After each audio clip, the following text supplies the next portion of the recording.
আসসালামু আলাইকুম ভিউয়ার্স, আশা করি সকলেই ভালো আছেন। আজ আপনাদেরকে নতুন একটি রেসিপি দেখাবো, যেটা সচরাচর সকলের করা হয় না। আগের দিনের মায়েরা অনেকটাই করতো। যাই হোক, দেখলেন যে আমি যে বুটের ডালটা ভিজিয়ে রেখেছিলাম সেটা মিক্সিতে ফেটে নিলাম। এখন এই ফেটানো ডালটা দেখুন ঠিক কীরকম হয়েছে। এই যে আমি হাতের সাহায্যে দেখিয়ে দিচ্ছি। হ্যাঁ, ঠিক এইরকম করে ব্লেন্ড করবেন যাতে দানা দানা না থাকে। এরপর নিলাম আমি কিছু চাউলের গুঁড়া, যেটা আমি অনেক আগেই ভাঙিয়ে রেখেছিলাম। তারপর আমি গরম পানি দিয়ে এটাকে একটি ব্যাটার বানাবো, তার জন্য একটু একটু করে ছেনে নিলাম। ছানা হয়ে গেলে এরপর এর মধ্যে ওই ফেটানোর ডালটা দিয়ে দিলাম। দেওয়ার পর ওই ডালগুলো দিয়ে আর এই চালের গুঁড়া সুন্দরভাবে ফেটে নিলাম। এরপর এর ভেতর কিছু মশলা অ্যাড করব।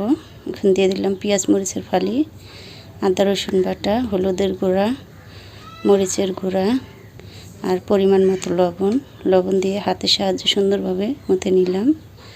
এরপর মোথা শেষ হয়ে গেলে আমি আবার পানি দিয়ে এটাকে একটি ব্যাটার তৈরি করে নিলাম।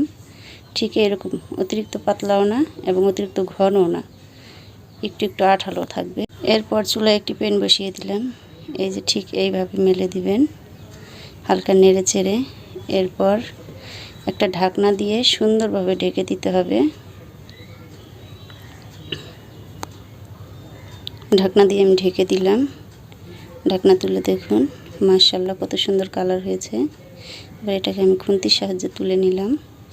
ঠিক এরকম করে আমি আরও একটি চাপটি বা যে যেটাই বলেন না কেন, আমাদের এখানে চাপটিই বলে, তো এটা আরেকটা ভেজে দেখাচ্ছি। ঠিক এইরকমই মৃদু আঁচে ভাজবেন যাতে পুড়ে না যায়। ওঠাতে খুব কষ্ট হয়, তারপরও উঠিয়ে নিলাম কষ্ট করে। এখন এই যে আমার পিঠাগুলো রেডি, কত সুন্দর করে ভেজেছি মাশাআল্লাহ। আর এই ভর্তাটা খেতে কিন্তু দারুণ। এটা সাধারণ একটা মরিচ বাটা।